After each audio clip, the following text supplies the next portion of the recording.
देखो, हम लोगों का जो चैप्टर है वो है पीरियोडिक क्लासिफिकेशन, ठीक है ना, या फिर तुम पीरियोडिसिटी भी कह सकती हो। ये वो चैप्टर है जो कि अगेन आप क्लास 10th में तो पढ़ते ही हो, as well as class 11th में भी पढ़ते हो, ठीक है। अभी क्लास 10th में तुमको उतना डिटेल नहीं है, तुम्हें ये सिर्फ ऊपर ऊपर से चीज़ें हैं कि ये क्या होता है, वो क्या होता है, एक आइडिया कि अच्छा ऐसा कुछ होने वाला है फ्यूचर। लेकिन जब तुम क्लास 11th में जाते हो, ये चैप्टर इतना वास्ट है, बहुत ज़्यादा वास्ट है। तो अभी क्लास 10th में हमें क्या पढ़ना है? एक्चुअली में जब हमारा साइंस का युग चल रहा था, मतलब स्टार्टिंग के दिनों से ही साइंस है ऐसा तो है नहीं। पहले लोग अलग अलग चीज़ों पे बिलीव करते थे वगैरह वगैरह, फिर धीरे धीरे साइंटिस्ट लोगों ने प्रूफ किया कि नहीं ये देखो ऐसे होता है, नहीं ये ऐसे होता है, ये ऐसा है, ये वैसा है, राइट। तो जो साइंस का युग चल रहा था, तो हमारे अर्थ में अलग अलग प्रकार के क्या हो रहे थे, एलिमेंट्स डिस्कवर हो रहे थे, ठीक है। जब तुम छोटे क्लासेस में रहे होगे तब तुम लोगों ने ये जो वर्ड है एलिमेंट्स, इसका मीनिंग समझा होगा। खैर अभी अपन उस पर नहीं जाते हैं। अलग अलग एलिमेंट्स जब डिस्कवर हो रहे हैं तो हुआ ये कि क्वांटिटी बढ़ने लगी, ठीक है। जैसे पहले 1 रहा होगा तो 10 हो गए, 10 का 20 हो गए, 20 का 40 हो गए। अब दिक्कत क्या है, हर एलिमेंट की अपनी एक प्रॉपर्टी है। तुम्हारी एक प्रॉपर्टी है, मेरी हाइट इतनी है, मेरा वेट इतना है, मेरा कलर ये है, मेरी आँखों का कलर ये है, मेरा बालों का रंग ये है, मेरा ब्लड ग्रुप ये है, वगैरह वगैरह वगैरह। तो हर एलिमेंट्स की कुछ डिफिनाइट प्रॉपर्टीज़ थी।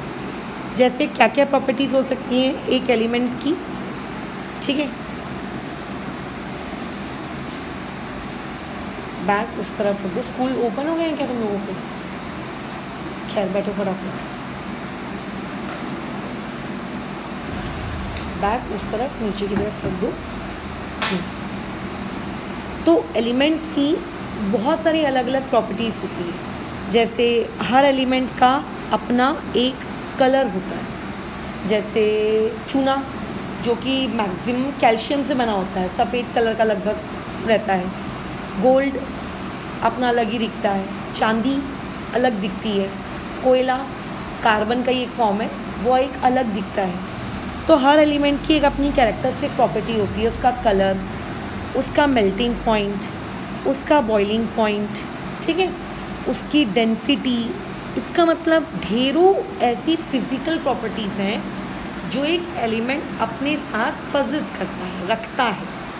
एज वेल एज बहुत सारी ऐसी केमिकल प्रॉपर्टीज़ हैं जो एक एलिमेंट अपने साथ रखता है। जैसे गोल्ड, अपन उसे कितना भी पहने, पानी में हाथ डाले, बारिश हो, एटमॉस्फेरिक रिएक्शंस हो, गोल्ड क्या है, बहुत लंबे समय बाद क्या होगा, रिएक्ट करता है या रिएक्ट नहीं भी करता है। चांदी थोड़ा काली पड़ जाती है, अपन डेली डेली यूज़ करते हैं, लेकिन अगर तुम वही लोहे को पानी में यूज़ करोगे, लोहा क्या होता है, जंग पकड़ लेता है। तो ऐसे कई एलिमेंट्स थे और उन हर एलिमेंट की प्रॉपर्टीज़ अलग अलग थी, इसकी अलग, इसकी अलग, इसकी अलग, इसकी अलग। तो ये बहुत ही ज़्यादा क्या था, टायर्डसम था कि आप क्या करोगे, इन ढेर सारे एलिमेंट्स की एक एक प्रॉपर्टीज़ याद रखोगे। मान लेते हैं तुम्हारे पास 2 या 3 लोग हैं तुम्हारे आजू बाजू, और तुम्हें उन 2 या 3 लोगों का मोबाइल नंबर याद रखना है, एड्रेस याद रखना है, तुम याद रख लोगी।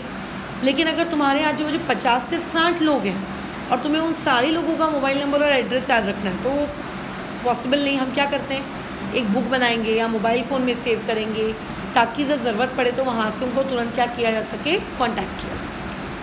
तो एलिमेंट्स की इतनी सारी जानकारी अपने दिमाग के अंदर स्टोर कर पाना हमारे लिए पॉसिबल नहीं था। तो हमने क्या किया, सोचा कि कुछ इसको जमाया जाए, ठीक है, इसको असेंबल किया जाए, इसको ऐसे ठीक से रखा जाए। क्यों इसको जमाना है? क्योंकि जब इसको हम जमाएंगे तो हम ये सोच रहे थे कि काश इस एलिमेंट में और इस एलिमेंट में कुछ ऐसी कॉमन प्रॉपर्टीज़ हों जिसकी वजह से हमें इन्हें ज़्यादा याद रखने की क्या ना पड़े, ज़रूरत ना पड़े। जैसे बायोलॉजी में अगर तुम एक वर्ड सुनोगे एक्वाटिक, तो एक्वाटिक वर्ड सुनते बराबर दिमाग में क्या आता है कि अच्छा ये तो पानी में रहने वाला है। अब पानी में रहने वाले तो बहुत सारे होते हैं, इतनी सी मछली भी पानी में रहती है, डॉल्फिन भी पानी में रहती है, बट इतनी सी मच्छी के बॉडी स्ट्रक्चर में और डॉल्फिन के बॉडी स्ट्रक्चर में बहुत अंतर होगा। बट एक बेसिक आइडिया तो मिल जाता है ना कि पानी में रहती होगी, रेस्पिरेशन करने के लिए उसके पास गिल्स होते होंगे, वो उसकी बॉडी ऐसी ये वाली शेप की होती होगी, एक आइडिया मिल जाता है हमको। तो वैसे ही हमने भी सोचा कि एलिमेंट्स को जमा करके इस तरीके से जमाते हैं, ठीक है, उन्हें इस तरीके से फ्रेम करके रखते हैं ताकि फ्यूचर में आपको जब एक एलिमेंट की कुछ प्रॉपर्टीज़ याद करनी हो तो हमारे दिमाग पे क्या ना आए, जोर ना, ठीक है, ताकि इसको ऑर्गेनाइज़ किया जाए। जैसे हम लोग हमारी अलमारियों को भी ऑर्गेनाइज़ करते हैं, एक सेक्शन बनाते हैं कि इसमें हम लोग टॉप वियर रखेंगे, इधर बॉटम वियर रखेंगे वगैरह वगैरह, ताकि जब तुम्हें कपड़े चाहिए तो तुम्हें ऐसे ऐसे ऐसे ऐसे करके खोदना ना पड़े। तो इसीलिए उस ज़माने में एलिमेंट्स को क्लासिफाई करने की नीड पड़ी, अरेंज करने की नीड पड़ी। किस लिए? ताकि आप उनको ऑर्गेनाइज करके रख सको, है ना, और आप इनको क्या कर सको, बेटर तरीके से आप इनका क्या कर सको, स्टडी कर सको, इस पर्पस के लिए। अब ऑर्गेनाइज करना डिसाइड तो हो गया कि चलो कर लेते हैं, कैसे ऑर्गेनाइज करें। तो एकदम शुरुआत में, एकदम ही ज़्यादा शुरुआत में एलिमेंट्स को 3 कैटेगरी के हिसाब से ऑर्गेनाइज किया जाता था। पहली कैटेगरी होती थी कि भाई तुम एक मेटल हो, जानते हो ना मेटल्स क्या होते हैं, इतना तो हम जानते हैं, बिजली कंडक्ट करता है, हीट कंडक्ट करता है वगैरह वगैरह।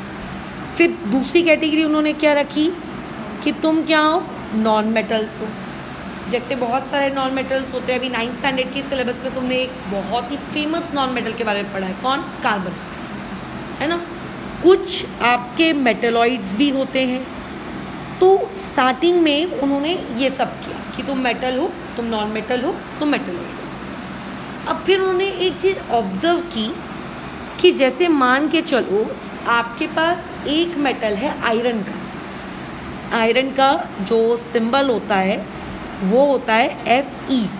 अभी धीरे धीरे ये सारे सिंबल्स ब्रेन में स्टोर करना बहुत ज़रूरी है।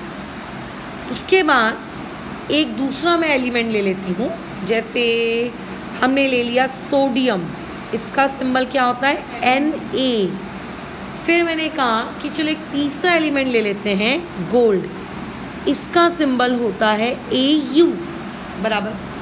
फिर उन्होंने बोला क्या ये तीनों मेटल्स हैं, हाँ, आयरन भी मेटल है, सोडियम भी मेटल है, गोल्ड भी मेटल है, बट देखना इनकी प्रॉपर्टीज़ कितनी अलग है।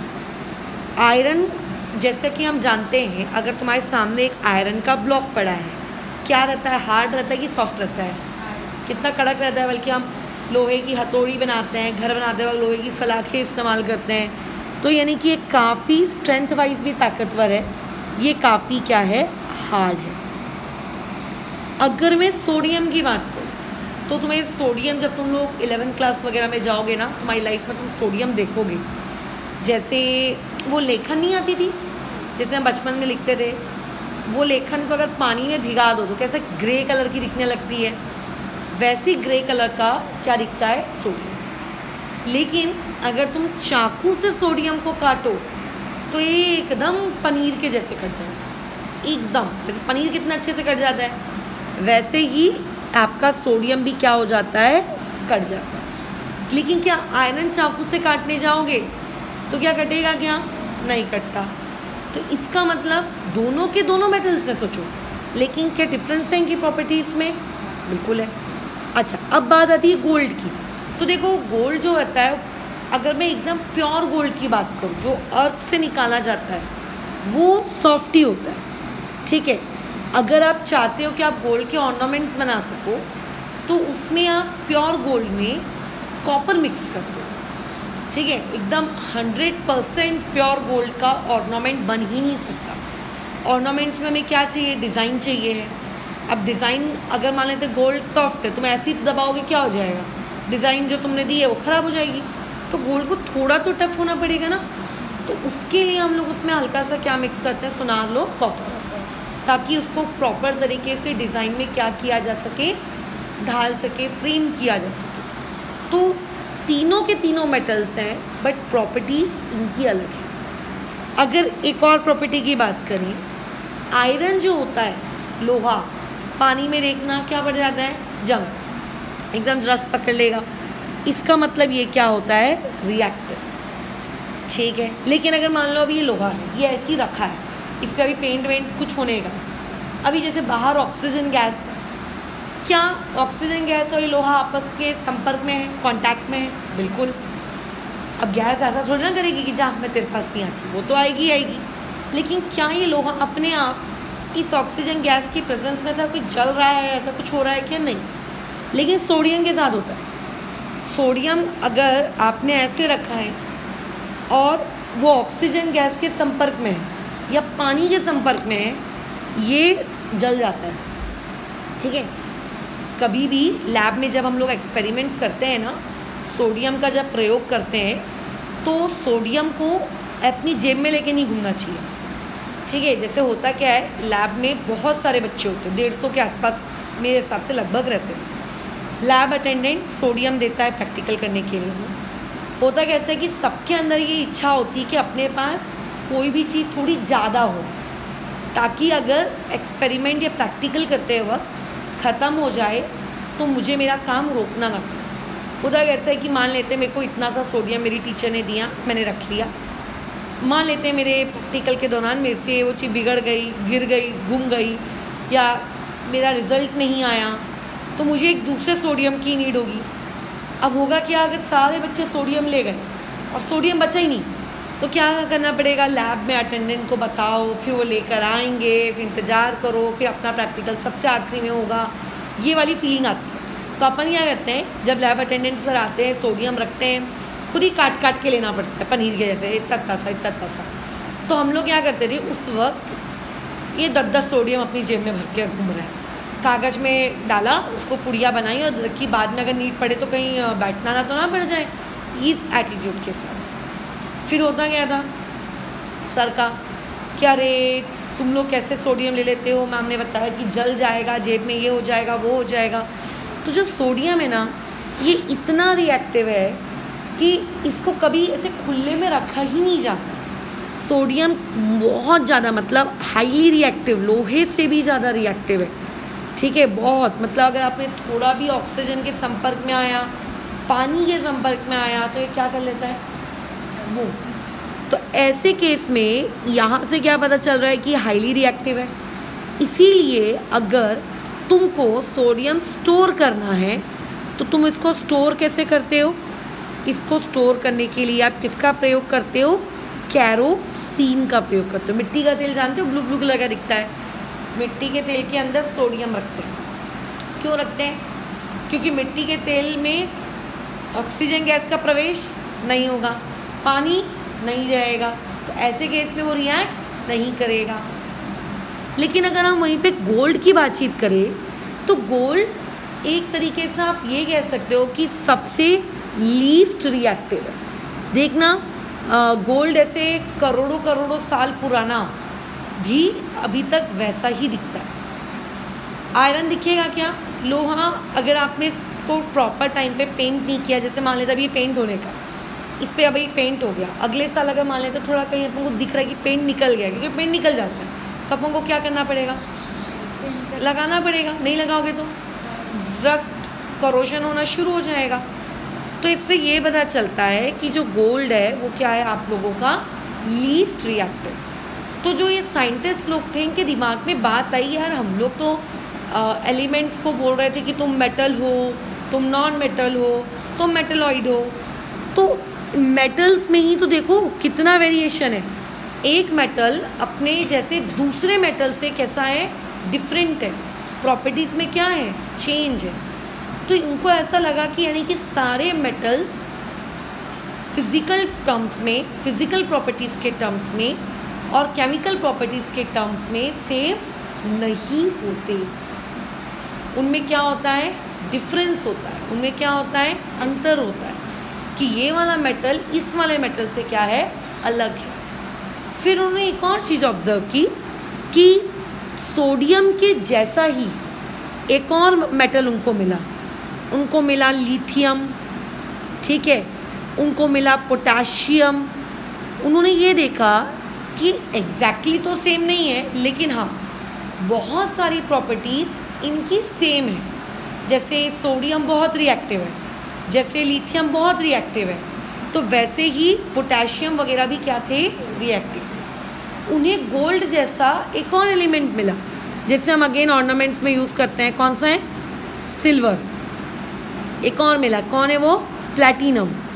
उन्होंने ये देखा कि अरे गोल्ड के जैसे सिल्वर को भी मतलब शाइनी है, उसको आप ऑर्नामेंट्स में यूज़ कर सकते हो। लीस्ट रिएक्टिव है, मैं ये नहीं कह रही कि नॉन रिएक्टिव है, रिएक्ट करता है लेकिन बहुत ही कम, मतलब उसको बहुत समय लगेगा रिएक्ट करने में नॉर्मल तरीके से। तो उन्होंने ये देखा कि मेटल्स में कुछ मेटल्स ऐसे हैं जो आपस में क्या है, अलग, और कुछ मेटल्स ऐसे हैं जो आपस में क्या है, एग्जैक्टली सेम होंगे क्या, नहीं, बट बहुत सारी प्रॉपर्टीज़ कैसी होंगी उनकी, सेम। तो उन्होंने बोला अरे बाप रे, पहले तो इजी था, मेटल नॉन मेटल मेटलॉइड, अब मेटल्स में उनको क्या मिल रहे हैं, वेरिएशंस देखने को मिल रहे हैं, ये मेटल अलग, मैं अलग, तुम अलग। तो उन्होंने सोचा कि इसका मतलब ज़रूर कुछ एलिमेंट्स क्या होते होंगे, सिमिलर प्रॉपर्टीज़ वाले होते होंगे, और कुछ एलिमेंट्स कैसे होते होंगे, अलग प्रॉपर्टीज़ वाले होते होंगे। यानी कि हमारे पास जितने भी एलिमेंट्स हैं उनमें से कुछ एलिमेंट्स आपस में कैसी प्रॉपर्टी शो करते हैं, सिमिलर प्रॉपर्टीज़। तो उन्होंने ढूंढना शुरू किया, ठीक है, कि कौन कौन हो सिमिलर प्रॉपर्टीज़ वाले, ढूंढो। ये होगा, तुम होगी क्या उसके सिमिलर, नहीं छोड़ो उसको, तुम होंगे क्या उसके सिमिलर, हाँ ये हो सकता है उसके सिमिलर, चलो इन दोनों को साथ में रखेंगे। तो उस ज़माने के जो साइंटिस्ट लोग थे उनके दिमाग में ये बात आई कि जो सिमिलर एलिमेंट्स हैं, जो सिमिलर प्रॉपर्टीज़ वाले एलिमेंट्स हैं उन्हें ढूंढो। उन्होंने ढूंढना शुरू किया कि अब ये सिमिलर प्रॉपर्टीज़ वाले एलिमेंट्स को हम लोग क्या करेंगे, क्लब करेंगे, क्लब इन द सेंस साथ में रखेंगे। क्यों, क्योंकि ऐसे में हम लोगों को चीज़ें याद करने में क्या होगी, आसानी होगी कि अच्छा ये लोग साथ में रहते हैं तो इसका मतलब जो प्रॉपर्टी इसकी है, जो प्रॉपर्टी इसकी है वही प्रॉपर्टी उसकी है, ठीक है। उन्होंने साथ में रखना शुरू किया। तो क्या ये बात समझ में आ रही है कि क्यों पीरियोडिक टेबल में चीज़ों को साथ में रखना शुरू किया गया है, क्योंकि जैसे जैसे डेवलपमेंट होता जा रहा था एलिमेंट्स की क्वांटिटी बढ़ती जा रही थी। अब जैसे मान लेते तुम्हारे पास कोई एक केमिकल है, उस केमिकल की बहुत सारी चीज़ें होती है जो तुम हायर क्लासेस में पढ़ोगे 11th-12th में, उसका स्ट्रक्चर, उसका ऑक्सीडेशन स्टेट से वगैरह वगैरह। एक कोई भी चीज़ है तो उसके बारे में याद रखना बहुत आसान होता है। तुम्हारा एक दोस्त होगा, तुम उसके बारे में सब याद रखोगे, 2 होंगे, 3 होंगे, 4 होंगे, याद रखोगे। बट तुम्हारे माइंड की भी एक कैपेसिटी है। अगर मान लेते तुम्हारे 200 दोस्त हैं तो कहाँ कहाँ कितना कितना याद रखोगे उनका। तो ऐसे में तुम क्या करोगे, अपनी एक डायरी बनाओगे जिसमें वो लिख के नहीं आता है ABCD ऐसे वर्ड्स लिखे होते हैं डायरी में। फिर अपन खोलते हैं, अच्छा ए वाले मेरे इतने दोस्त हैं, इसका बर्थडे इस दिन, इसका बर्थडे इस दिन, इसका बर्थडे इस दिन, इसका बर्थडे इस दिन, ऐसे करते हैं। तो हमारे पास भी एलिमेंट्स की क्वांटिटी क्या हो रही थी, बढ़ती जा रही थी। तो अभी हमको याद रखना है, स्टोर करना है, तो क्या करेंगे हम लोग, उन एलिमेंट्स को क्लासीफाई करना शुरू किया ताकि सेम वाले एक तरफ हो जाएं।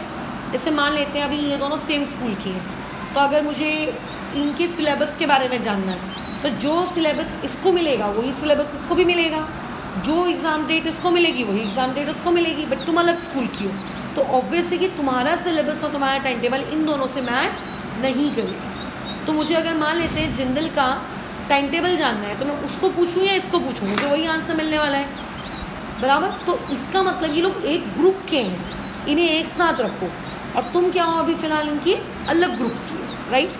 तो हमने भी एलिमेंट्स के साथ यही किया, इन लोगों को बांटना शुरू किया कि सेम वाले एग्जैक्टली सेम तो नहीं हो सकते, बट फिर भी अब जैसे सुप्रीत में और सलोनी एकदम जुड़वा तो है नहीं, ये अलग है, वो अलग है, हाइट अलग है, वेट अलग है, कलर अलग है, बालों की लेंथ अलग है, सब कुछ अलग है। बट सिमिलैरिटी क्या है दोनों में, कि वो एक स्कूल में बिलोंग करते हैं। तो वैसे ही एलिमेंट्स में भी सिमिलैरिटी होती है। तो हमने वही सिमिलैरिटी ढूंढना शुरू किया और हमने एलिमेंट्स जो सेम प्रॉपर्टीज़ रख रहे थे उनको इधर किया और जो सेम प्रॉपर्टीज़ नहीं रख रहे थे उनको अलग किया। इसका मतलब एलिमेंट्स का क्लासिफिकेशन अब हमारी साइंस की दुनिया में क्या हो गया, शुरू हो गया कि चलो शुरू करते हैं क्लासीफाई करना। तो ऐसा नहीं है कि ये सारे काम रातों रात हो गए, ठीक है। अच्छा, अभी इसमें अलग अलग लोगों ने अलग अलग ईयर्स में कंट्रीब्यूट किया। जैसे तुम हिस्ट्री में कोई भी चीज़ पढ़ते हो, लेट्स से अपन ने फ्रीडम ऑफ इंडिया के बारे में ही पढ़ा, तो ऐसा तो नहीं है कि 1947 में जो फ्रीडम मिली वो अचानक से एक रात पहले ही डिसाइड हुआ चलो चलो हो गया। उन्होंने काफ़ी सालों तक स्ट्रगल किया उसके लिए, अलग अलग लोगों ने अलग अलग तरीक़ों से। तो वैसे ही जो पीरियोडिक टेबल अभी तुमने अगर देखा है, तो नहीं देखा है तो एक 35 रुपीज़ का एकदम मस्त लेमिनेटेड इतना बड़ा सा फोल्डेबल पीरियोडिक टेबल आता है, वो एक लेके रखना, वो हमेशा काम आएगा आगे की जितनी भी सालों की पढ़ाई करो। वो जो पीरियोडिक टेबल तुम्हारे सामने दिखता है, वो पीरियोडिक टेबल ऐसा नहीं है कि कल किसी ने उठा पट पट ड्रॉ किया और आ गया, नहीं। अलग अलग स्टेजेस पे अलग अलग लोगों का अलग अलग कंट्रीब्यूशन हुआ है, ठीक है। जैसे सबसे पहले व्यक्ति आए इस कंट्रीब्यूशन के प्रति, ठीक है। पहले एक इंट्रोडक्शन ले लेते हैं, फिर एक एक करके सबको डिटेल में पढ़ेंगे। पहले व्यक्ति आए, उनका नाम था डोबर्नियर, ठीक है। तुम्हें अपनी किताबों में उन व्यक्ति के बारे में मिलेगा ही मिलेगा, ठीक है। बुक ओपन करो जरा, साइंस 1 की है सलोनी। अभी कहाँ मिलेगी, अभी तो सबके एग्जाम से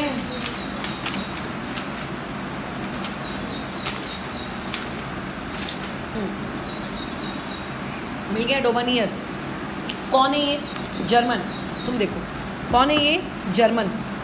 ये आपके वो जर्मन व्यक्ति थे जिन्होंने पहली बार क्या किया, सोचा कि चलो एलिमेंट्स को मैं ये मेटल, नॉन मेटल और मेटलॉइड्स के अलावा भी कोई तरीका ढूंढता हूँ इन्हें क्या करने का, क्लासीफाई करने का। क्या करना है इन्हें, क्लासीफाई करना। तो पहले व्यक्ति कौन थे, डोबर्नियर। मैं ये नहीं कह रही कि डोबर्नियर सक्सेसफुल हुए, उस वक्त जो भी फैसिलिटीज़ उनके पास थी उन्होंने उसका इस्तेमाल किया, अपनी बुद्धि का इस्तेमाल किया और उन्होंने कुछ तो दिया। अब वो कुछ क्या दिया वो हम सीख लेंगे, बट उन्होंने कुछ तो दिया।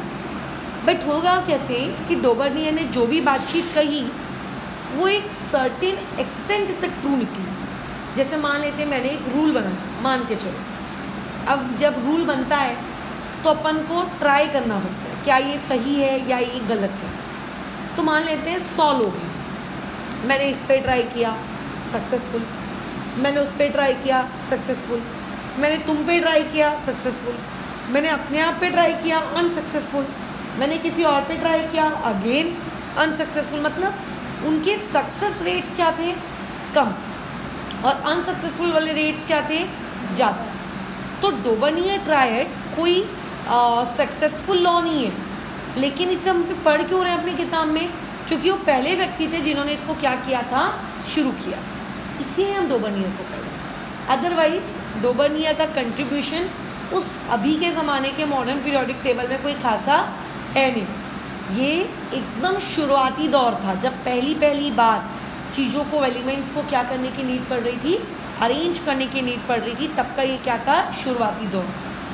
ठीक है, तो हमने डोबर्नियर ने आए जर्मन जी, कुछ उन्होंने अपनी बातचीत कही, उनका लॉ फेल हुआ। अच्छा, अब अगर लॉ फेल होता है या कोई भी एक्सपेरिमेंट फेल होता है तो जो लोग होते हैं उनको पता चल जाता है कि अच्छा ये तो गड़बड़ है, इसका मतलब अभी सक्सेस मिली नहीं है, चलो वापस से काम शुरू करें, चलो हम भी अपना दिमाग लगाते हैं। मान लेते हैं एक टास्क दिया गया, इसने अलग तरीके से किया, ये अलग तरीके से कर रही है, तुम अलग तरीके से कर रही हो, मैं अलग तरीके से कर रही हूँ। तो डोबर्नियर के बाद ऐसे और भी बहुत सारे लोग थे जिन्होंने ऐसा सोचा कि चलो हम भी एलिमेंट्स को क्या करते हैं, क्लासीफाई करना शुरू करते, सच दैट कि सिमिलर प्रॉपर्टीज़ वाले एक तरफ हो जाएं और जिनमें प्रॉपर्टी सिमिलर नहीं है वो अलग रहें, वगैरह वगैरह। तो तुम्हारी बुक में एक व्यक्ति का नाम नहीं है, पता है, वो डोबर्नियर के बाद आए थे, उनका नाम मैं बता देती हूँ,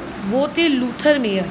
ठीक है, जब तुम 11th क्लास में जाओगे इनके बारे में पढ़ोगे, लूथर मेयर, इन्होंने भी क्या किया था, डोबर्नियर के जैसे एलिमेंट्स को क्लासीफाई किया था। 11th क्लास में जब आप इनके बारे में पढ़ोगे तो इनका काम आपको काफ़ी हद तक अच्छा लगेगा कि इनका जो क्लासिफिकेशन था वो क्लासिफिकेशन काफ़ी हद तक ठीक चीज़ें बता रहा था, सही चीज़ें बता रहा था। बट अगेन कुछ चीज़ों के लिए ये भी सक्सेसफुल हुए और कई एलिमेंट्स के लिए क्या हो गए, अनसक्सेसफुल हो गए, लूथर मेयर भी चले गए।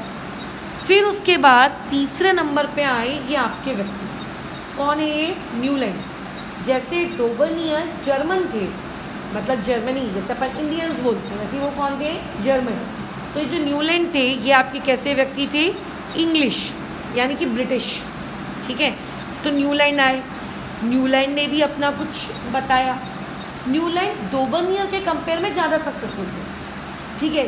अब जो नए नए लोग आते जा रहे हैं ना, ये पीछे वालों के कंपेयर में कैसे हैं, ज़्यादा सक्सेसफुल, इन्होंने ज़्यादा अच्छा काम किया। जैसे मान लेते हैं सुखप्रीत ने उस टास्क को लेक्चर 30 मिनट्स में पूरा किया, ठीक है, थोड़ा बहुत। तो इसने क्या किया, उसको 20 मिनट्स में पूरा किया, उसने क्या किया, उसको 12 मिनट्स में पूरा किया। मतलब वो क्या थे, ज़्यादा सक्सेसफुल थे किसके, प्रीवियस वालों के कंपेयर। तो न्यूलैंड आए, उन्होंने भी कुछ समथिंग बोला, कुछ अपने लॉस नियम वगैरह बताए कि देखो ऐसा ऐसा होता है, वैसा वैसा होता है, तैसा तैसा होता है, और वो बोलकर चले गए। लेकिन उनकी भी क्या थी, कुछ गड़बड़ियाँ थी, जिसकी वजह से उनकी भी दुकान कैसी हो गई, बंद, अरे नहीं चला।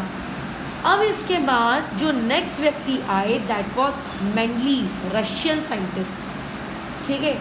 ये रशियन साइंटिस्ट ने आपके केमिस्ट्री की दुनिया में काफ़ी बड़ा रिवॉल्यूशन लेकर आया, ठीक है। मेंडलीव ने जो जिस तरीके से चीज़ों को अरेंज किया, वो अरेंजमेंट बहुत ही फैंटास्टिक था। मैं अभी जो तुम पढ़ते हो वो मेंडलीव का नहीं पढ़ते, अभी जो तुम्हारे पीरियोडिक टेबल जैसा दिखता है, कहाँ है भाई तुम्हारा पीरियोडिक टेबल, पीछे की तरफ ये है ना, ये तुम्हारा पीरियोडिक टेबल जैसा दिख रहा है, ये मेंडलीव ने नहीं किया। लेकिन डोबर्नियर के बाद कौन आ गए आपके, लूथर मेयर, लूथर मेयर के बाद कौन आ गए आपके, न्यूलैंड। ये तीनों का जो भी स्टेटमेंट था, जो भी इनकी रिसर्च थी, जो भी इनका कहना था, उन सारी चीज़ों के कंपैरिजन में जो आपके रशियन व्यक्ति थे, इन रशियन व्यक्ति का कहना, मेंडलीव का कहना उनसे क्या था, बहुत बहुत ज़्यादा बेटर था, बहुत बेटर। मतलब तुम ये सोचो, मेंडलीव ने काफ़ी हद तक पीरियोडिक टेबल बना डाला था, काफ़ी हद तक, और कई सालों तक हमने मेंडलीव के पीरियोडिक टेबल को पढ़ा भी, काफ़ी सालों तक उनको रेफ़र भी किया। अभी जैसे मान लेते हैं तुम एक पीरियोडिक टेबल पढ़ रहे हो, ये वाला पीरियोडिक टेबल तुम पढ़ रहे हो, मैं भी पढ़ रही हूँ, तुम भी पढ़ रहे हो, 25, 30, 40, 60 सालों से बाकी लोग भी पढ़ते आ रहे हैं, तुम्हारे टीचर्स भी पढ़ते आ रहे हैं, सब यही पढ़ रहे हैं, आने वाली फ्यूचर जनरेशन भी यही पढ़ेगी। बट मान लेते हैं फ्यूचर में कोई एक नया व्यक्ति आया, उसने इसमें भी गड़बड़ दिखा दी। हमें तो लग रहा है ना कि परफेक्ट है, हमें ऐसे ही लग रहा है कि ये तो परफेक्ट है, लेकिन मान लेते हैं एक ऐसा व्यक्ति आया जिसने इसमें आपको क्या दिखा दी, गड़बड़ दिखा दी कि लो देखो बेटा ये क्या है, गलत है। तो क्या होगा, चेंज, फिर क्या होगा, उनका नाम भी आ जाएगा कि ये एक और रिवॉल्यूशन। तो कैसा रहता है, डेवलपमेंट चीज़ों में होते रहते हैं। लाइक मोबाइल फ़ोन, पहले के ज़माने के मोबाइल फ़ोन देखना चाहिए ऐसे आते थे छोटे से कीपैड वाले नोकिया के, उसमें 2 हाथ मिलते हुए दिखते थे। और अब के मोबाइल फ़ोन में पहले लोगों के पास अलग से वो कोटैक के कैमरेज हुआ करते थे फ़ोटोज़ खींचने के लिए, अब तो खुद मोबाइल के कैमरेज ऐसे हो गए कि खतरनाक अच्छी अच्छी फ़ोटोज़ आने लगी हैं, वीडियो रिकॉर्डिंग्स होने लगी हैं, सब कुछ एकदम अच्छे अच्छे फ़ोन्स। तो डेवलपमेंट होती है कि नहीं होती है, होती है। तुम्हें ऐसा कभी लगेगा कि अभी जो तुम लोगों के पास अपने अपने पास रिस्पेक्टिव फ़ोन्स हैं, वही आखिरी लिमिट है फ़ोन की, हर साल कुछ ना कुछ वो लोग क्या करते हैं, नया करते थे, हर 6 महीने में एक नया मॉडल कुछ ना कुछ लॉन्च करते हैं वो लोग। तो ऐसे में जो मेंडलीव थे, इन्होंने बाकियों की अपेक्षा अपना जो मॉडल रखा ना बहुत अच्छा था, लोगों ने उसको बहुत सालों तक यूज़ किया। लेकिन अगेन उनके मॉडल में भी क्या थे, ड्रॉबैक्स थे। लेकिन मेंडलीव को फिर इतनी इम्पोर्टेंस क्यों दी जानी है, क्योंकि मेंडलीव बहुत होशियार व्यक्ति थे। बाकी एलिमेंट्स क्या, मतलब बाकी लोग क्या कर रहे थे, गलती कर रहे थे। होता कैसा है कि अभी हमारे पास 118 एलिमेंट्स हैं, 118, ठीक है। कितने एलिमेंट्स हैं हमारे पास, 118। अब 118 एलिमेंट्स रातों रात ऊपर से आसमान से प्रकट नहीं हुए हैं, समय के साथ साथ इनकी क्या हुई है, डिस्कवरी हुई है। हो सकता है एक एलिमेंट अभी डिस्कवर हुआ हो, दूसरा एलिमेंट को 10 साल लग गए हो डिस्कवर होने में, ठीक है। मान लेते हैं सुखप्रीत ने जब काम करना शुरू किया तो वो पहली व्यक्ति थी और उस बेचारी के पास 20 ही एलिमेंट थे, तो वो क्या करेगी, 20 को अरेंज करेगी। फिर क्या हुआ, जब इसकी बारी आई, संचिता की बारी आई काम करने की, तो संचिता के टाइम तक मान लो 100 एलिमेंट्स आ गए। तो अब इसके बाद डिफ़िकल्टी क्या है कि इसको 100 एलिमेंट्स क्या करने हैं, अरेंज करने। ये क्या सोच रही है कि दुनिया में सिर्फ 100 ही एलिमेंट्स होते हैं, चलो बस इन्हीं 100 एलिमेंट्स को मैं अरेंज करूँगी। सुखप्रीत ने उस वक्त क्या सोचा कि दुनिया में सिर्फ क्या होते हैं, 20 ही एलिमेंट होते हैं, चलो 20 को अरेंज करूँगी। ये 80 कहाँ से आ गए, डिस्कवर हुए ना। लेकिन सुखप्रीत ने क्या सोचा कि कितने होते हैं, सिर्फ 20 होते हैं। इसने क्या सोचा, सिर्फ 80 होते हैं। लेकिन क्या होगा, कुछ साल बाद और डिस्कवरी हो जाएगी, हो सकता है क्या कहते हैं 140 एलिमेंट्स हो जाएं, तो इसको क्या करना पड़ेगा, 140 एलिमेंट्स को अरेंज करना पड़ेगा। तो बाकी के जो पीछे के साइंटिस्ट हैं ना, डोबर्नियर, लूथर मेयर और कौन हो गया, न्यूलैंड, ये लोग क्या सोचते थे कि हमारे वक्त जितने एलिमेंट्स हैं बस उतना ही और कुछ नहीं है।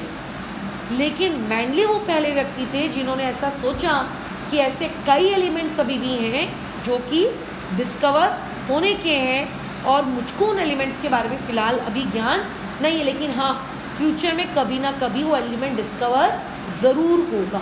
He was so damn sure कि होगा ही होगा। एक ऐसा एलिमेंट जो अभी करेंटली डिस्कवर नहीं हुआ है, वो इतने तेज बुद्धि के थे, सोचो कि वो एलिमेंट डिस्कवर नहीं हुआ है, ये मैं जानता हूँ। और जब ये एलिमेंट फ्यूचर में डिस्कवर होगा तो देखना इस एलिमेंट की कुछ ना कुछ आपको मतलब प्रॉपर्टीज़ मिलेंगी ही मिलेंगी। तो लोगों ने उनको बोला अरे अभी तो कहाँ डिस्कवर हुआ है ये वो, उन्होंने बोला नहीं, ये डिस्कवर होगा ही होगा। जैसे लोग भविष्यवाणी करते हैं ना, कुछ लोग ऐसे हाथ वाथ देखते हैं, अच्छा आपका ऐसा होगा वैसा होगा, तो मैंडलीव ने भी भविष्यवाणी की।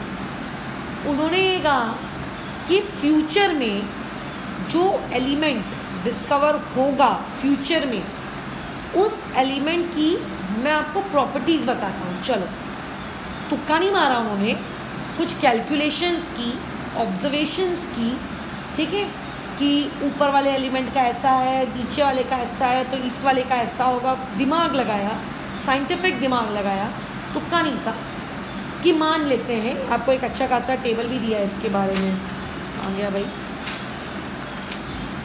तुम्हारी बुक में नहीं है क्या? नहीं नहीं, ये वाले टेबल की बात नहीं कर रहे। हाँ ये रहा, ये मैंडलीव ने एक अच्छी खासी भविष्यवाणी की। उन्होंने ये कहा कि जो फ्यूचर में एलिमेंट डिस्कवर होगा, मुझे नहीं पता वो एलिमेंट कैसा दिखेगा, उसकी क्या शक्ल होगी। उन्होंने उसको एक नाम दे दिया, ईका एल्यूमिनियम। ईका वर्ड उन्होंने क्यों यूज़ किया और एल्यूमिनियम वर्ड क्यों इस्तेमाल किया? क्योंकि उनका ऐसा मानना था कि फ्यूचर में ज़रूर एक एलिमेंट एल्यूमिनियम के बाद में डिस्कवर होगा। मतलब उस ज़माने में एल्यूमिनियम डिस्कवर हो चुका था, एल्यूमिनियम के बाद वाले दो उनको पता थे कि फ्यूचर में ज़रूर ये क्या होंगे, डिस्कवर होंगे। और एक इथीरियम भी डिस्कवर हो गया था, वाई सिंबल वाला। तो बाकी साइंटिस्ट पता है क्या करते थे, एल्यूमिनियम के बाद डायरेक्टली वाई को रख देते थे। मैंडली ने क्या किया, एल्यूमिनियम के बाद उन दो लोगों के लिए क्या किया, उन्होंने जगह छोड़ी कि स्पेस छोड़ते हैं, ये अभी डिस्कवर हुए नहीं है लेकिन फ्यूचर में ये लोग डिस्कवर हो जाएंगे, इनके लिए स्पेस छोड़ना चाहिए, ठीक है। तो उन्होंने स्पेस छोड़ी और उन्होंने भविष्यवाणी भी की कि देखो फ्यूचर में जो एलिमेंट डिस्कवर होगा उसका नाम हम लोग क्या रख लेते हैं, ईका एल्यूमिनियम। ईका एल्यूमिनियम क्यों रखा, क्योंकि वो एल्यूमिनियम के कहाँ आता है, बाद में आता है। क्या सिर्फ उन्होंने इकलौता ऐसा ही एक एलिमेंट ढूंढा, क्या ऐसे और भी ढूंढे थे, लेकिन फ़िलहाल अभी हम लोग बातचीत किसके बारे में कर रहे हैं, सिर्फ एक। तो देखो ईका एल्यूमिनियम के बारे में उन्होंने क्या बताया कि फ्यूचर में जब वो एलिमेंट मिलेगा तो मेरे अकॉर्डिंग, ठीक है, मेरे अकॉर्डिंग उसका एटॉमिक मास होगा 68। ये उन्होंने कहा कि मेरे अकॉर्डिंग उसका एटॉमिक मास कितना होना चाहिए, 68। और जब फ्यूचर में कई सालों बाद या कुछ सालों बाद जब वो एलिमेंट डिस्कवर हुआ सही में, तो देखो उसका एटॉमिक मास कितना आया, 69.7। तुम्हें नहीं लगता 68 एंड 69.7 काफ़ी क्लोज अप्रॉक्सीमेशन है? उन्होंने बताया क्लोज अप्रॉक्सीमेशन कि इतना होना चाहिए, और देखो उतना। उन्होंने कहा फ्यूचर में जो एलिमेंट डिस्कवर होगा उसकी डेंसिटी कितनी होगी 5.9, और डेंसिटी निकली भी कितनी 5.94। तो ऐसे करते करते उन्होंने ऐसी बहुत सारी बातचीत कही, और इससे ये पता चलता है कि मैंडली कितने तेज दिमाग के व्यक्ति थे। हाँ, बट ऑब्वियस है उनके पीरियोडिक टेबल में भी कुछ फ्लॉज थे। मैं अभी सारे चीज़ें पढ़ा नहीं रही हूँ, मैं सिर्फ एक इंट्रोडक्शन दे रही हूँ उस चैप्टर का। उनके इसमें भी कुछ फ्लॉज थे, तो इसीलिए मैंडली जी का शटर भी क्या हो गया, क्लोज। अब इसके बाद आए हमारी लाइफ में कौन से नंबर पे व्यक्ति, 5वें। पहले कौन से थे बताओ? पहले व्यक्ति कौन थे? डोबर्नियर, याद रखते चलो, ठीक है। पहले व्यक्ति कौन थे? डोबर्नियर। कौन थे ये? जर्मन। दूसरे व्यक्ति तुम्हारी किताब में नहीं दी, बट कौन है? Luther mayor. तीसरे कौन है? न्यूलैंड। कौन थे ये? ब्रिटिश या इंग्लिश, जो भी तुम बोलना चाहो। चौथे कौन थे? मैंडली। कौन थे? रशियन। इनमें सबसे ज़्यादा सक्सेसफुल कौन था? मैंडली। इसके बारे में तुम्हारी बुक में डिटेल है, बाकियों के बारे में तुम्हारी बुक में उतनी ऐसा डिटेल नहीं है, सिर्फ ऊपर ऊपर ऊपर ऊपर से है, ठीक है। अब आए 5वें व्यक्ति। 5वें व्यक्ति का जो काम है, उसी काम को हम लोग आज की दुनिया में कहते हैं मॉडर्न पीरियोडिक टेबल। जो तुम पढ़ते हो ना वो टेबल, ये इसी 5वें व्यक्ति का काम है। कौन है ये 5वें व्यक्ति? हेनरी मॉसिली। अच्छा, ऊपर से मैं एक बहुत ही बढ़िया चीज़ बताती हूँ। हेनरी मॉसिली ने कभी ऐसा नहीं सोचा था कि वो पीरियोडिक टेबल बनाएंगे। वो एक्चुअली काम कर रहे थे आपके एक्सरेज के साथ। किसके साथ काम कर रहे थे? एक्सरेज के साथ। वो जैसे अपन अपनी बॉडी का एक्सरे वगैरह निकालते हैं ना, वैसे कुछ एक्सरेज के साथ काम हो रहा था। तो उस दौरान उनके दिमाग में उन्होंने जब एक्सरे निकाला, इसका एक बहुत ही सुंदर सा इमेज है, कल मैं उसको तुम्हारे साथ शेयर करूँगी। जब ये काम कर रहे थे, जैसे अभी मेरे पास अंगूठी है, ऐसे उनके हाथ में भी अंगूठी थी, तो बाय मिस्टेक एक्सरे मशीन पर उनका ऐसे हाथ आ गया। तो उनकी जो एक्सरे मशीन थी, उस एक्सरे मशीन ने उनके हाथ का एक्सरे निकाल दिया, बाहर प्रिंट आउट आ गया। तो उन्होंने क्या देखा कि इसका भी अंगूठी भी दिखने लगी। तो वो ये देख रहे थे कि जब वो इसको चेंज कर रहे हैं, जैसे कभी गोल्ड का, कभी सिल्वर का, कभी आयरन का वगैरह वगैरह वगैरह वगैरह, तो वो कुछ पैटर्न उनको दिख रहा था एक्सरेज में, कुछ अलग चीज़ दिख रही थी। तो वहाँ से जो ये आपके व्यक्ति थे हेनरी मॉसिली, अच्छा, इन व्यक्ति ने सोचा कि दुनिया में जितने भी एलिमेंट्स हैं, इन सारे एलिमेंट्स के पास कुछ तो स्पेशल है। अभी तक जितने भी साइंटिस्ट हैं ना, उन्हें लग रहा था कि हर एक एलिमेंट के पास सिर्फ एक ही चीज़ होती है, वो लोग क्या, मास मास मास, वो यही सोचते थे। सब लोगों को लगता था, डोबर्नियर को लगता था, न्यूलैंड को लगता था, मॉसिली को नहीं, मॉसिली तो नहीं, डोबर्नियर को, न्यूलैंड को, मैंडली को, कि एलिमेंट्स के पास सिर्फ एक ही चीज़ होती है, उसकी अपनी बहुत कैरेक्टरिस्टिक। देखो भाई, फोनों को साइलेंट पे रखो।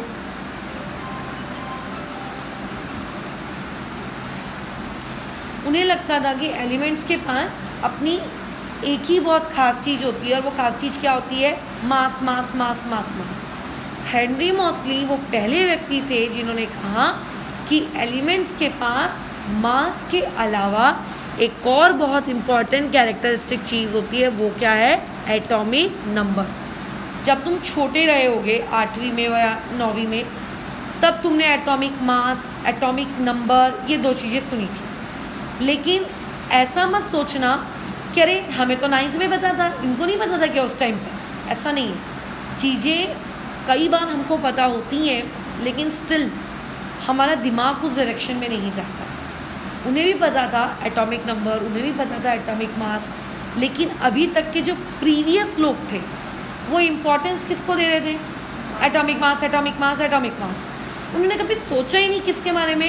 Atomic number. फिर उसके बाद किसने सोचा कि चलो, हेनरी मॉसिली ने, कि चलो एक काम करते हैं, प्रीवियस मैंडली तक जो लोग थे उन्होंने कैसे काम किया? एटॉमिक मास के साथ काम किया। चलो मैं एक काम करता हूँ, एलिमेंट्स को उनके एटॉमिक नंबर के अकॉर्डिंग अरेंज करता हूँ। और जब उन्होंने एटॉमिक नंबर के अकॉर्डिंग अरेंज किया, तो अभी तक की जितनी भी गड़बड़ी हो रही थी पीरियोडिक टेबल में, सारी गड़बड़ियाँ ठीक हो गई और फाइनली इस प्रकार का सुंदर सा पीरियोडिक टेबल आपको मिला। ठीक है, लेकिन मैं बता दूं, ये जो सुंदर सा पीरियोडिक टेबल आप देख रहे हो, इतना प्यारा डिज़ाइन किया हुआ, ये मॉस्ली ने डिज़ाइन नहीं किया है। हम लोग किताब में पढ़ते इस तरीके से हैं कि हमको ऐसा लगता है कि हेनरी मॉस्ली ने बनाया होगा इसको। नहीं, हेनरी मॉस्ली ने क्या बताया कि प्रीवियस लोग एटॉमिक मास को कंसिडर करके काम कर रहे थे, मैं क्या करूँगा, एटॉमिक नंबर को कंसिडर करके काम करूँगा। ये उन्होंने बताया और उन्होंने अरेंज भी किया और वो क्या हुए, सक्सेसफुल भी हो गए। लेकिन इस तरीके से सुंदर सा पीरियोडिक टेबल दिया किसने? क्या हेनरी मॉस्ली ने दिया क्या? नहीं। केमिस्ट्री की दुनिया में एक साइंटिस्ट का नाम बहुत फेमस है, बहुत, तुमने हो सकता है लोअर क्लासेस में उसके बारे में सुना हो, 8वीं या 7वीं में। उनका नाम है नील बोहर्स, नहीं तो 11th में वापस सुनोगे उनके बारे में तो एकदम डिटेल। नील बोहर्स, इन्होंने इस पीरियोडिक टेबल को ऐसे खूबसूरत तरीके से डिज़ाइन किया। ठीक है, इन्होंने क्या किया, हेनरी मॉस्ली ने एक आइडिया दे दिया, एक अप्रोच दे दी। जैसे बायोलॉजी में तुमने सुना होगा 8th स्टैंडर्ड में या हो सकता है लोअर क्लासेस में, कि हमारी बॉडी में जो सेल होते हैं उसकी डिस्कवरी किसने की? Robert Hooke. लेकिन सेल के अंदर जो अलग अलग चीज़ें होती हैं, जैसे साइटोप्लाज्म हो गया, माइटोकॉन्ड्रिया हो गया, वैक्यूल्स हो गए, है ना, एंडोप्लाज्मिक रेटिकुलम, बहुत सारी चीज़ें होती हैं सेल के अंदर। इसकी खोज क्या आपके रॉबर्ट हुक ने की क्या? नहीं, रॉबर्ट हुक ने सिर्फ एक बोला कि सेल है। बाद में जैसे जैसे फ्यूचर डेवलपमेंट होता गया वैसे वैसे उसके अंदर चीज़ें क्या होती गई, हमको मिलती गई। तो वैसे ही हेनरी मॉस्ली ने क्या किया कि एटॉमिक नंबर होगा, एटॉमिक नंबर के अकॉर्डिंग हम अरेंज करेंगे, और उन्हें अरेंज किया भी। लेकिन उस अरेंजमेंट को इतना ब्यूटीफुल लुक हमें किसने दिया है? आप लोगों के नील बोहर्स ने। तो इतने सारे लोगों का कंट्रीब्यूशन रहा और आपको फाइनली अभी ये चीज़ मिल रही है जिसको हम सब लोग पढ़ते हैं। हो सकता है माइट भी इसमें भी कुछ एरर हो और हमें लग रहा हो कि अरे ये तो सो कॉल्ड परफेक्ट है, इसीलिए हम इसे पढ़े जा रहे हैं। हो सकता है फ्यूचर में कोई सोचे इस बारे में और इसमें एरर निकाल कर इसको और अच्छे से ठीक करे। हो सकता है अभी ऐसे भी कई एलिमेंट्स हों जो हमने डिस्कवरी ना किए हो, ये भी तो हो सकता है कि हो सकता है यहाँ पे कोई एलिमेंट हो और हमें लगता हो कि वो हो ही ना। तो अगर मान लेते हैं फ्यूचर में कुछ चेंजेस आते हैं, कुछ नई चीज़ें डिस्कवर होती हैं, कुछ इसमें एरर निकलता है, तो ये भी एक पॉसिबिलिटी है कि इसमें भी फर्दर डेवलपमेंट हो। ये ऐसा नहीं है कि लास्ट है, बट टिल नाउ जितनी जानकारी हम लोगों को है, उस जानकारी जितना हमने सोचा है उसके अकॉर्डिंग ये बेस्ट पॉसिबल अरेंजमेंट। तो इससे एंटायर डिस्कशन से पहला आज हमने क्या सीखा कि एलिमेंट्स को क्लासीफाई क्यों किया, क्योंकि नीड क्या थी? सिस्टमैटिक स्टडी, बराबर सिस्टमैटिक स्टडी होनी चाहिए। ए वाले लोग, बी वाले लोग, सी वाले लोग, डी वाले लोग, सिस्टमैटिक। मतलब अगर किसी ने बोला एक्वाटिक तो तुरंत दिमाग में आना चाहिए अच्छा पानी में रहने वाला है, इसके पास रेस्पिरेशन करने के लिए क्या होगी? गिल्स होगी। ये हो सकता है एक मछली हो। अगर किसी ने बोला एरियल तो तुरंत दिमाग में आना चाहिए कि उड़ने वाला पक्षी होगा, इसके पास क्या होंगे? पंख होंगे। मतलब एक पक्षियों में भी तो देखो कितने पक्षी होते हैं, लेकिन आइडिया आ जाता है ना कि इनके पास क्या होंगे? पंख होंगे, इनके ऐसे वो डिजिट्स क्लॉज ऐसे होंगे। अभी 10th में है ये सिलेबस, इस तरीके से दिखता होगा उनका पंजा। देखना मुर्गियों के ऐसे 3 होते हैं, फिर ऐसे किसी के 5 होते हैं, इस तरीके से दिखता होगा। मछलियों के होते हैं कैसे 5 पंजे? नहीं होते ना, हमारे भी नहीं होते। तो एक आइडिया मिल जाता है हमको बेसिक कि ये चीज़ें ऐसी ऐसी ऐसी ऐसी होंगी, एक आइडिया मिलता है। तो ऐसे ही केस में हमको भी आइडिया मिल गया पीरियोडिक टेबल के बारे में कि अगर हम इसको प्रॉपरली अरेंज करेंगे तो हमारे लिए खुद चीज़ों की सिस्टमैटिक स्टडी करना क्या हो जाएगा? बहुत ही आसान। क्योंकि एक या 2 एलिमेंट नहीं है, currently there are total 118 elements. तो 118 एलिमेंट्स की इतनी सारी प्रॉपर्टीज़ याद रख पाना इज़ इम्पॉसिबल। सो देयरफॉर इसको सिस्टमैटिक वे में जमाना ज़रूरी है। हो सकता है ऐसे कई और भी लोग होंगे दुनिया के अलग अलग कोनों में जिन्होंने कुछ ना कुछ काम किया हो, बट तुम्हारे बुक में या किसी भी अदर 10th सिलेबस की बुक में, 11th के सिलेबस की बुक में जो फेमस नाम होते हैं, फेमस नाम कौन से होते हैं? एक होता है आप लोगों का डोवर्नियर, एक होते हैं लुथनियर, एक होते हैं न्यूलैंड, उसके बाद फिर कौन होते हैं आपके? मैंडलीव, और उसके बाद फिर कौन होते हैं आप लोगों के? Henry mostly. अभी इनकी डिटेल हमने नहीं पढ़ी, अभी हमने इनकी इंट्रोडक्शन ले ली। स्टार्टिंग के जितने भी व्यक्ति थे उन्होंने किस चीज़ के आधार पर एलिमेंट को अरेंज करना शुरू किए थे? Atomic mass. जैसे स्कूल में जब असेंबली होती है तो उनको कैसे अरेंज किया जाता है? हाइट के हिसाब से, ताकि पीछे वाला की अगर हाइट बड़ा है तो आगे वाला अगर कोई छोटा है या पीछे उसके छोटा है तो उसको दिखना ब्लॉक ना। क्या तुम्हारे वेट के अकॉर्डिंग वो लोग अरेंज करते हैं क्या? नहीं, वो तुम्हारे हाइट के अकॉर्डिंग अरेंज करते हैं। उनका एक रीज़न है कि अगर बड़े वाले को सामने खड़ा कर देंगे तो पीछे वाले को क्या होगा? अगर छोटे हाइट का है तो उसको दिखेगा नहीं, बराबर। इसी तो वैसे ही जो स्टार्टिंग के लोग थे उनकी दिमाग कहाँ चल रहा था? एटॉमिक मास, कि छोटा एटॉमिक मास, फिर ज़्यादा एटॉमिक मास, फिर उससे ज़्यादा एटॉमिक मास, फिर उससे ज़्यादा एटॉमिक मास, बराबर। तो ये उनकी गलतियाँ थी। वो लोग क्या कर रहे थे? ये बोल रहे थे कि एलिमेंट्स को इंक्रीजिंग ऑर्डर ऑफ किस में अरेंज करो? Atomic mass. लेकिन एक्चुअल में उससे उनकी क्या हो रही थी? गलतियाँ हो रही थी। इस चीज़ को करेक्ट किसने किया? हेनरी मोस्ली ने। उन्होंने बोला कि नहीं, एटॉमिक मास का इंक्रीजिंग ऑर्डर नहीं करेंगे। क्या करेंगे हम लोग? Increasing order of atomic number, ये हम करेंगे। तो यहाँ से फिर पीरियोडिक टेबल में करेक्शन हुआ और फिर तुम लोगों ने आगे पीरियोडिक टेबल की अलग अलग प्रॉपर्टीज़ वगैरह को स्टडी किया। एक एक एलिमेंट्स की स्टडी करना बहुत आसान हो गया।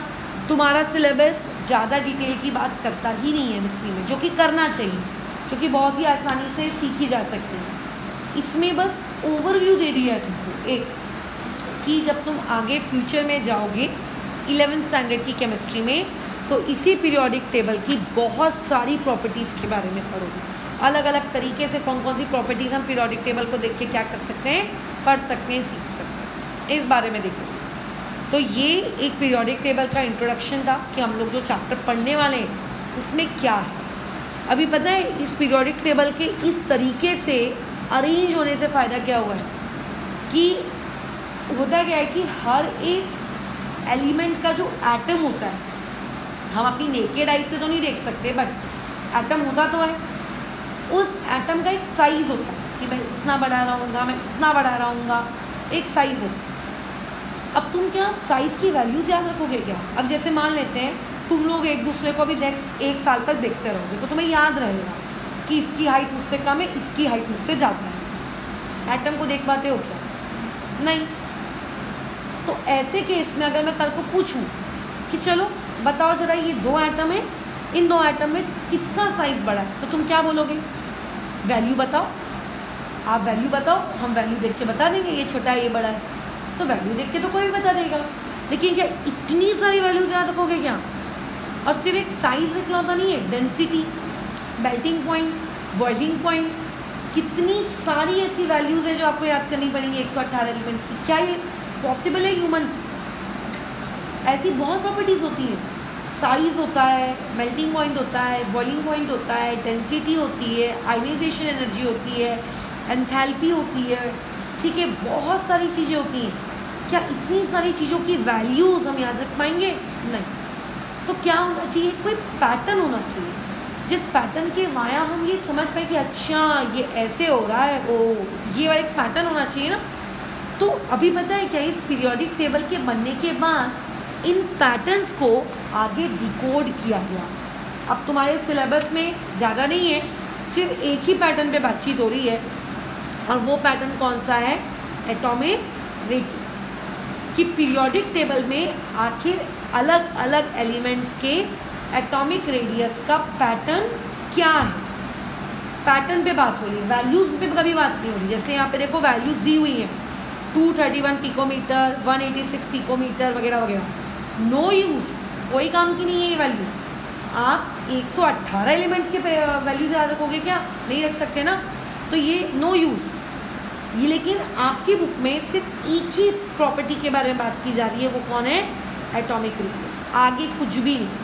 हाँ, वो मेटालिक कैरेक्टर वगैरह के बारे में बात कर रहा है वो, लेकिन स्टिल एक ही प्रॉपर्टी के बारे में बात कर रहा है। जब आप 11वीं में जाओगे ना आपको मेल्टिंग पॉइंट मिलेगा, आपको डेंसिटी मिलेगी, आपको बॉइलिंग पॉइंट मिलेगा, आयनाइजेशन एनर्जी मिलेगी, एंथैल्पी मिलेगा, बहुत कुछ मिलेगा। तो इतनी सारी वैल्यू रट्टा मारना तो पॉसिबल है नहीं, तो इसीलिए हमको कुछ ना कुछ एक ऐसा पैटर्न दिखना चाहिए जिस पैटर्न के थ्रू ये क्या किया जा सके, मेमोराइज किया जा सके। तो वो पैटर्न कौन बनाएगा? क्या कोई तुक्का मारेगा? किसी दिन इसने बोला ऐसा ऐसा मान लो, इसकी बातें मान लेंगे क्या? नहीं, कुछ लॉजिक तो होना चाहिए, साइंटिफिक। तो सारे साइंटिफिक लॉजिक्स का डिस्कशन हायर क्लासेस में है, बट हमारा 10th तक का सिलेबस हमें किस बारे में बात करने को कहता है? Atomic radius. तो वो एटॉमिक रेडियस का हम डिस्कशन इस सिलेबस में एंटायरली करें, बट वो इस चैप्टर का सबसे आखिरी का पार्ट है।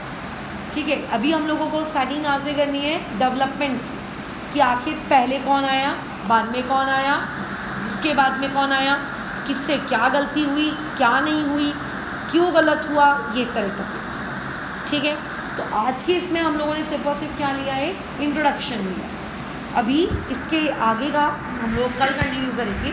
मैं नोट्स पहले लिखवा रही हूँ, आज हमने जितना जितना पढ़ा उसके बेसिस पे जो तुम्हें अभी लर्निंग करनी है।